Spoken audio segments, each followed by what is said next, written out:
Issue 2, flat tax fever. Today, Americans are taxed according to the size of their incomes and the number of their dependents. This system yields tax rates of 15% for the lowest earners, all the way up to 42.5% for the highest wage earners. Dick Armey, the House Majority Leader, wants to end this complicated, practically unworkable system. Besides simplicity, Armey's rationale is that the current tax code bleeds savings, and that in turn bleeds capital for investment, and that in turn bleeds the economy. Armey has proposed a single tax rate of 17% across the board for everyone. That 17% flat rate would be levied against all income above $13,100, the deduction level for individuals, and all income above $26,200, the deduction level for married couples, plus $5,300 further deduction per dependent. No other personal deductions would be allowed, meaning no more deductions for, say, mortgage interest or charitable contributions. Armey defines income as wages and pensions. The flat tax would exclude from federal taxes all money generated from savings, interest that is, or investment, namely capital gains. Armey says taxes would be so simple to figure out that tax forms could fit on a postcard. Question, what are the negatives of the flat tax according to Richard Armey? Rob Shapiro. Well, the obvious political and social negative is that it cuts the taxes at the top of the income scale for the very wealthy. It hurts the poor because it eliminates the earned income tax credit. They don't pay any income tax today, and shifts more of that burden to the top half of the middle class who lose mortgage interest deduction, whose fringe benefits become taxable. The 17% rate doesn't hold. Even Hall and Rabushka think it'll be around 21% at his What are those names you just threw out? Robert Hall and Rabushka, who were the original architects of the flat tax. So it is a regressive tax, correct? It is more regressive than the current system in the top half. What do you say to that, Steve? It's not regressive. In fact, if you look at the figures that you gave on that chart, a family of 4 with an income below $35,000 pays 0 tax.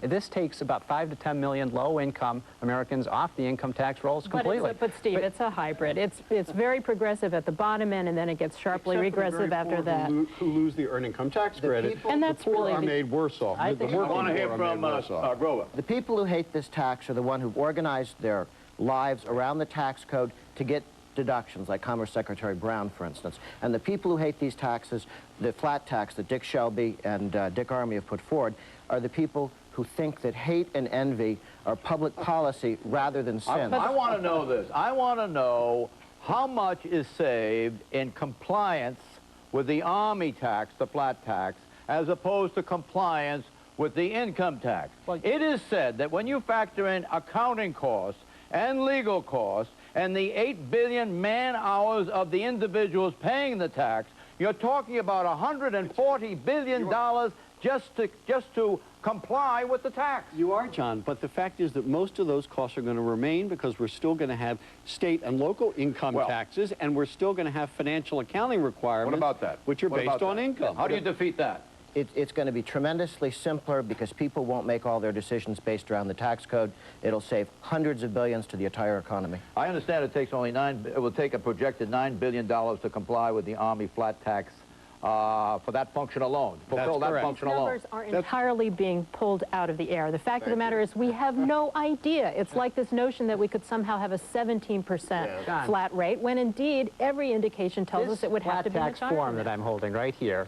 This takes 10 minutes for your listeners to fill out. That's the whole point. Right now, the average American pays about 10. You need a CPA for it. 10 minutes. You need a tax lawyer for it. This is what is the populist appeal of the Army plan. All of that the vast majority of those compliance costs are on the corporate side, not on the individual side. I don't know about that. I know what it costs me to prepare my tax return. Well, you're rich. And your boss, poor Mort Zuckerman. It must take 3 weeks, and God knows how much money for him to supply. No, the point is you can have a postcard with the current income tax. You could have a very vastly broadened rate, not with the current deductions, but you could do what we did in 1986. You could broaden the base and lower the rates and have a postcard. Exit question. The exit question is as follows, and it relates to the Army flat tax.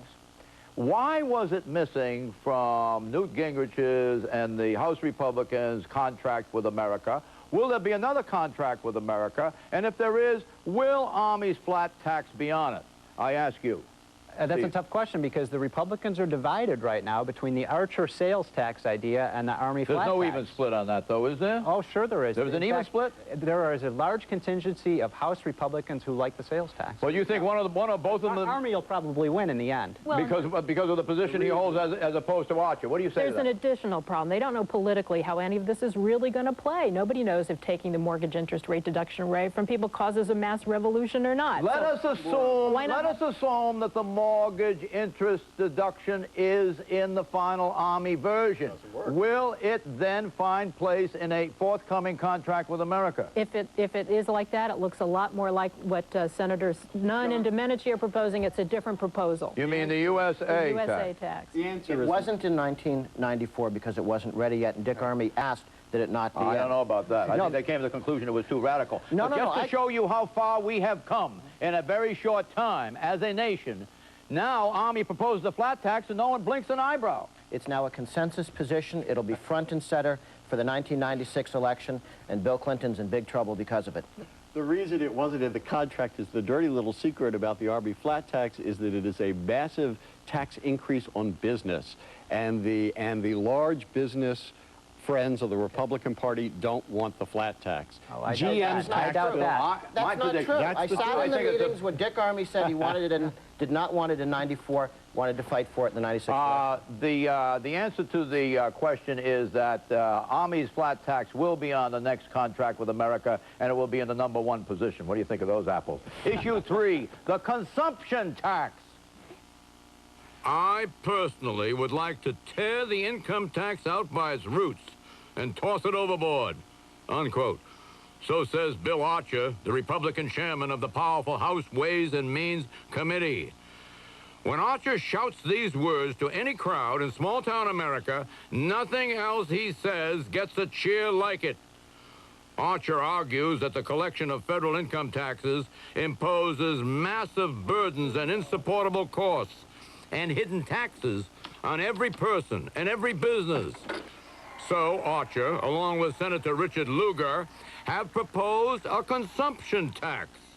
Simply put, you pay a tax on what you consume. Archer and Lugar want a broad-based consumption tax, one that would take the form of a national sales tax, a 17% sales tax on all goods and services except food and medicine. No federal tax on savings. Okay, question. What are the negatives of a national sales tax, and is it going anywhere?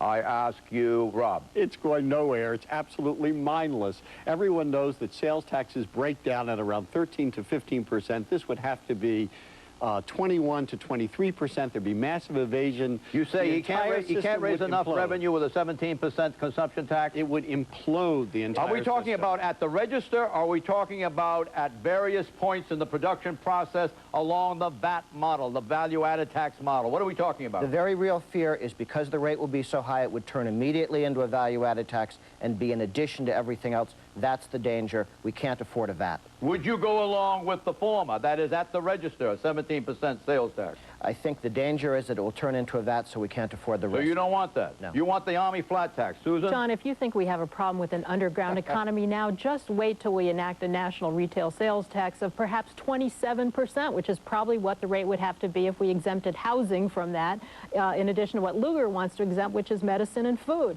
27% on top of state and local tax, sales tax rates, sometimes as high as 8%. Do you think anybody would ever shop in New York City again?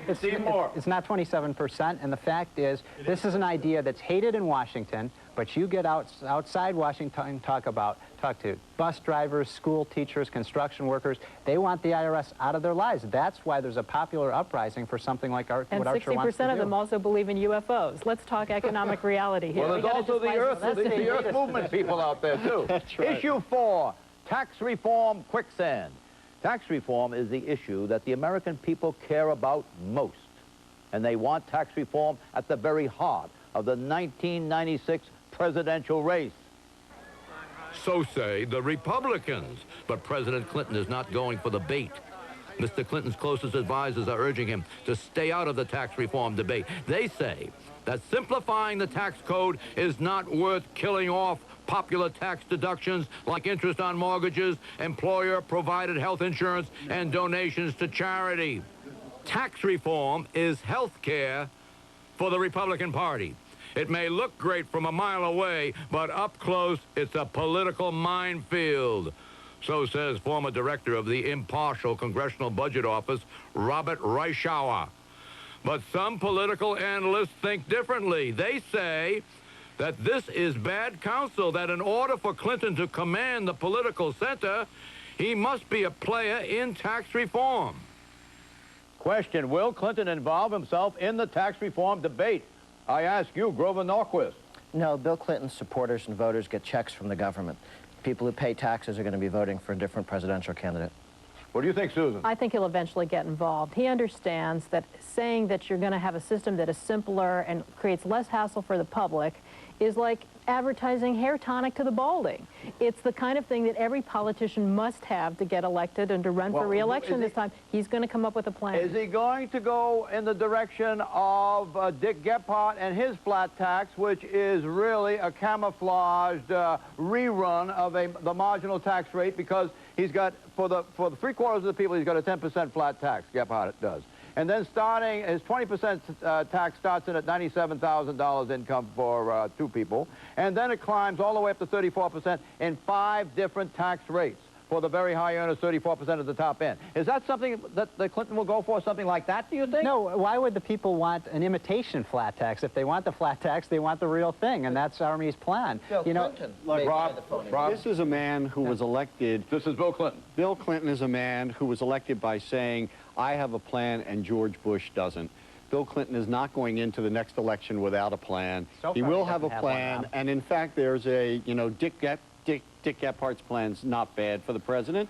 Could have some modifications, fewer rates, but the reason people want more than one rate, and the reason the president would want more than one rate, is that the Army flat tax is regressive. But that's not a flat tax. We're going to get out. The exit question is as follows. On a size scale of 0 to 10, 0 meaning nowhere evident, 10 meaning metaphysically big, how big will the tax issue be in the 96 presidential election? Give me one word. 1996 election will be a mandate on the issue of tax reform. So you're saying it's got a 10 rating? A referendum on tax. What do you think? It'll be a 5 because it's up against some other very powerful issues. The fact that wages are stuck. Yeah. People don't see tax reform as the only solution here that they want. All right, we're almost out of time. 9 to 10. 9 to 10? Wow. 4 to 5, Susan's right. I think it's got to be a 7. I'm surprised that you're up to a 5, Susan. We'll be right back with predictions.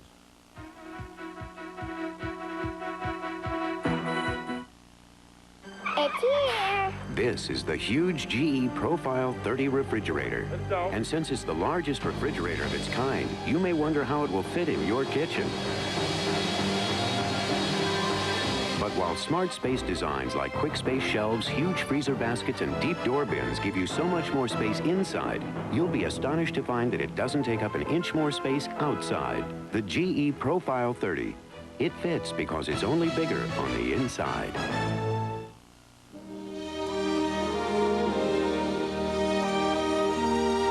It was over 100 years ago that a small group of men had an idea to combine the new technology of GE electric lighting with football, the first night football game. Both the players and the engineers ran into a few setbacks. And while that evening was by no means a great success, the GE engineers knew there would be other nights, brighter nights. And even today, with all our advanced technology, at GE, we know it's just the beginning. The future will be more brilliant than any of us can imagine. Night football. Yeah, that'll be the day.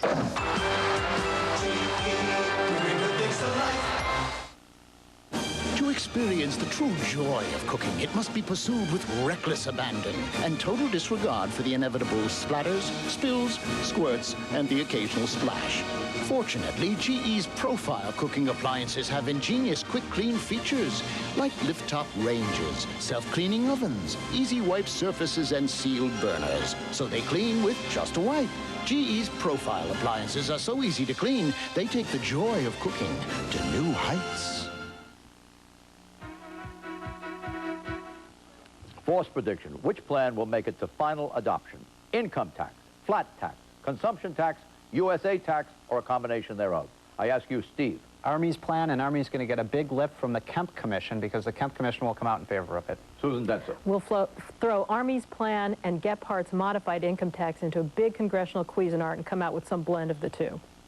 Army and Gephardt's plan, which is essentially keep the income tax, change the rate structure, broaden the base. And Clinton will get underneath that and support it? And Clinton will come out and say, I want something good, call it a flat Quickly. tax. The Army shall be flat tax as soon as we have a new president. Army Shelby. Simplification, a little lower rates, a little more incentive for saving. Army Shelby with climbing to 20% rather than 17 and deduction on mortgage interest. Thanks a lot. This has been great. I wish it were an hour show. Bye-bye.